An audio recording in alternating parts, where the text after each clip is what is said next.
মাকে একটা টিকিওয়াইকিউ থেকে এয়ার ফ্রায়ার আর মাল্টি কুকার গিফট করলাম। এখন মা তেল ছাড়া স্বাস্থ্যকর খাবার ঘরে বসেই বানিয়ে ফেলতে পারবে। অনেকদিন পর বাসায় আজকে সাদা পোলাও আর ঝাল ঝাল মুরগির মাংস রান্না করেছিলাম। এই নিয়ে থাকছে আজকের ব্লগ। হ্যালো, আসসালামু আলাইকুম এভরিওয়ান। আই হোপ আপনারা সবাই ভালো আছেন। আল্লাহর রহমতে আমরাও ভালো আছি।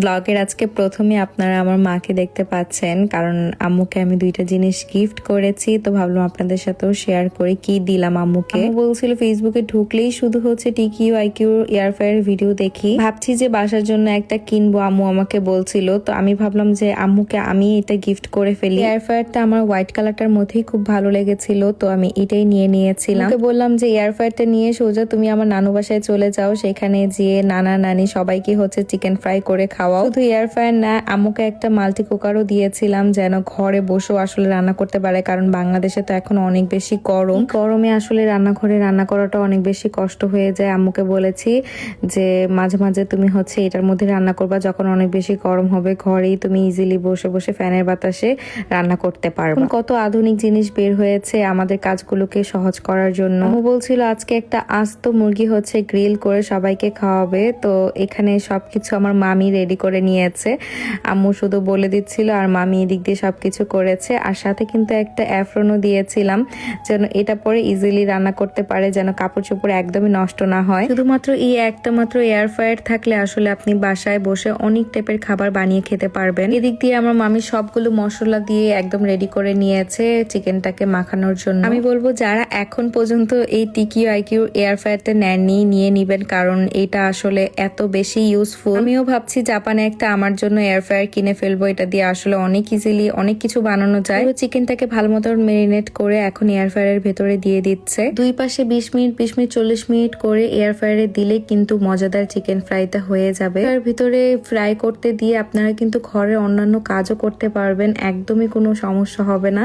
আর এই তো 20 মিনিট পর উপরের সাইডটা হয়ে গিয়েছে, এরপর চিকেনটাকে আবার উল্টিয়ে দিয়েছে। মাঝখান দিক দিয়ে এসে একবার উল্টিয়ে দিলেই হয়ে যাবে। আর এই তো চিকেন ফ্রাই পুরো একদম পারফেক্টলি হয়েছে। আমারই দেখে আসলে খেতে ইচ্ছে করছে, কত মজাদার লাগছে দেখে। আপনারা কমেন্ট করে জানাবেন এয়ার ফ্রায়ারের ভিতরে চিকেন ফ্রাইটা কেমন হয়েছে। আর যারা যারা এই এয়ার ফ্রায়ারটা নিতে চাচ্ছেন এখনই কিন্তু টিকিওয়াইকিউ এই ফেসবুক পেজটাতে নক করে ফেলুন।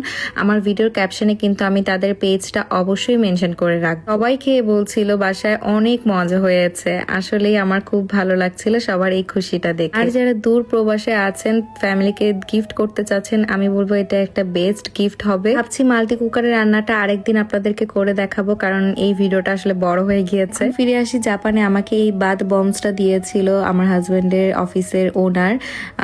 সে হচ্ছে আমাকে এটা দিয়ে শাওয়ার নিতে বলেছে। আমার কাছে এটা এত বেশি কিউট লেগেছে, আপনারাও দেখেন যে কত বেশি কিউট। মাঝে মাঝে সে আমার হাজবেন্ডকে দিয়ে এটা ওইটা দিয়ে পাঠায় আমার জন্য। এখানে এক একটা এক এক ফ্লেভারের ছিল, আর প্রত্যেকটা ফ্লেভারই আমার কাছে অনেক বেশি ভালো লেগেছে। মেইনলি এগুলো হচ্ছে বাথটবে দিয়ে গোসল করলে বডি থেকে অনেক ভালো একটা ফ্রেগ্রেন্স আসে ছিল। এর পরের দিন সকালবেলা উঠেই আগে বাড়ি ঘর পরিষ্কার করে নিয়েছি। তাই কেন জানি ভালোই লাগছিল না। পার্কে চলে গিয়েছিলাম। পার্কে যেয়ে দেখি দুইটা হাঁস কতক্ষণ ধরে যে ঘুরঘুর করছে, দেখেই কেন জানি খুবই ভালো লাগছিল। একদম দেশের একটা ফিল আসছিল এই হাঁস দুটোকে দেখে। দেখলাম যে শাপলা ফুলের কলিও হয়েছে, কিছুদিন পর এখানে শাপলা ফুলও ফুটবে। পার্কে যখন একা একা আমি শুট করতে আসি, আমার আসলে অনেক ভালো একটা সময় কাটে, যেটা সত্যি কথা। আমি একা থাকতেই কেন জানি অনেক বেশি পছন্দ করি। আমার সারাদিনের রিফ্রেশ টাইম হচ্ছে আমার এইটা। আমি যখন এই পার্কে আসি, এরকম ঠান্ডা বাতাস হয়, চারিদিক সবুজ হয়ে থাকে। আমার আসলে এরকম নেচার পরিবেশ দেখতে অনেক বেশি ভালো লাগে। আর এখন তো এরকম ফুল ফুটেছে পার্কে জায়গায় জায়গায়। আর দেখলাম জাপানিজরাও খুব সুন্দর করে সেই ফুলগুলোর ছবি তুলছে। এই ফুলগুলোর নেম হচ্ছে হাইরেঞ্জা। সেদিন পার্কে খুব সুন্দর বাতাসও হচ্ছিল। আর আজকে আমি অনেক সুন্দর একটা 3 পিস পরে এসেছি। ওনাটা হচ্ছে অর্গানজার মধ্যে আছে, আর ফুল ড্রেসটা কটনের মধ্যে আছে। আর ড্রেসে কিন্তু আপনারা এমব্রয়ডারি কাজ পেয়ে যাবেন। আর এই ড্রেসটা আমি নিয়েছি RTH ইফোরিয়া থেকে। আপনারা যারা এতদিন ধরে আমাকে দেখছেন, আমি অনেক দিন ধরে আসলে তাদের পেজটা প্রমোশন করছি। তাদের পেজের ড্রেসের কোয়ালিটি আসলে অনেক ভালো, তাই আসলে আমি সবসময় তাদের পেজটা প্রমোট করি। অনেক পেজ থেকে আমাকে আসলে পিআর পাঠাতে চায়, বাট আমি হচ্ছে যাদের সাথে কাজ করে বেশি কমফোর্টেবল ফিল করি, আমি তাদের সাথে বরাবরই কাজ করে যাচ্ছি। অনেক আপুরা আসলে আমাকে রিকোয়েস্ট করে যে আপু এবার আমার কাজটা আপনি করেন, তখন হয়তো বা আমি তাদের কাজটা করি যখন দেখি যে আমার তাদের সাথে হাতে কোনো কিছুই বনছে না। আমি ফার্স্ট কাজটা করার পর আসলে সেকেন্ড কাজ কখনোই তাদের সাথে করি না। যাই হোক, যারা আসলে পেজ প্রমোশন নিয়ে কাজ করতে চান তারা হয়তো বা আমার কথাটা বুঝতে পেরেছেন। আর ড্রেসটা আমার কাছে এত বেশি ভালো লাগছিল আর এত স্নিগ্ধ, খুব সুন্দর করে আপু স্টিচ করে বানিয়ে পাঠিয়েছে। আপনারা কিন্তু চাইলে আমার মতন এরকম স্টিচ করে ড্রেসটা নিতে পারবেন। আর সামারে সবসময় আমার কটনের ড্রেস পরতেই অনেক বেশি ভালো লাগে।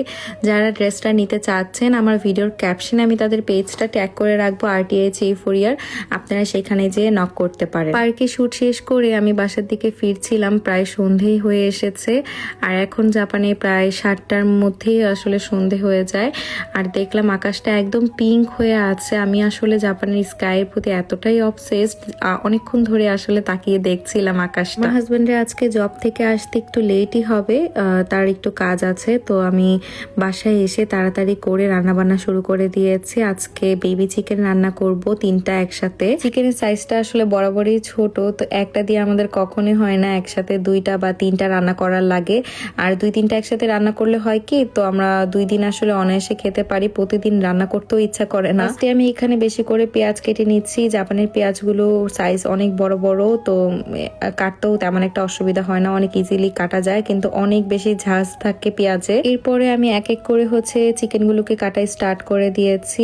আর খুব ইজিলি বেবি চিকেনগুলো কেটে ফেলা যায়, অনেক নরম থাকে। সবসময় ব্রয়লারের মুরগির মাংসটা আসলে একটু ঘুরিয়ে পেঁচিয়ে রান্না করি, কারণ এখানে তো আসলে বাংলাদেশের মতন পাকিস্তানি মুরগি বা দেশি মুরগি সেটা পাওয়া যায় না। সবসময় একই রকম খাবার খেতেও আসলে আমাদের ভালো লাগে না। তো আজকে ভাবলাম একটু পোলাও আর একটু চিকেন আর ডিমের কোরমা করব।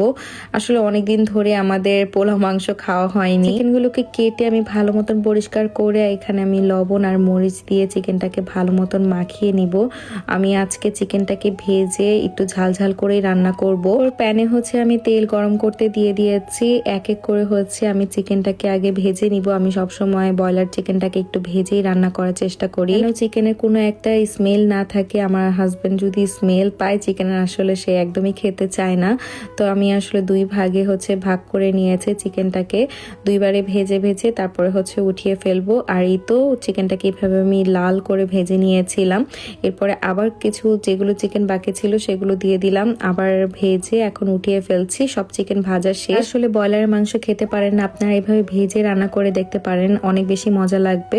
আর এখানে আমি পেঁয়াজ অনেকগুলো দিয়ে দিয়েছি। বেশি করে পেঁয়াজ দিয়ে রান্না করলে আমার কাছে মনে হয় এই চিকেনটা বেশি ভালো লাগে। তো এখানে আমি পেঁয়াজটাকে ভেজে তারপর এখানে পানি অ্যাড করে দিয়েছিলাম। এরপর এখানে দিয়ে দিচ্ছি রসুনের পেস্ট 2 টেবিল চামচ আর আদার পেস্ট 2 টেবিল চামচ। আমি সবসময় মশলাটাকে কষিয়ে এভাবেই রান্না করি। আর এখানে কি কি মশলা দিয়েছি সেটা আমি একদমই রেকর্ড করতে ভুলে যাই, এটার জন্য আসলে এক্সট্রিমলি সরি। নর্মালি মাংসের মধ্যে যেই মশলাগুলো দেওয়া হয় সেই মশলাগুলোই দিয়েছিলাম। তার সাথে মাংসটাকে ভালো মতন মিক্স করে একটু ভাজা ভাজা করে নিয়েছি। এর মধ্যে আমি পানি অ্যাড করে দিব। এই দিক দিয়ে আমি একটু ডিমের কোরমা করে নিয়েছি। সীমান্ত আসলে ডিম জিনিসটা অনেক বেশি পছন্দ করে, ভাবলাম যে আজকে একটু ডিমের কোরমা করে ফেলি। সাথে পোলাও রান্না করেছি।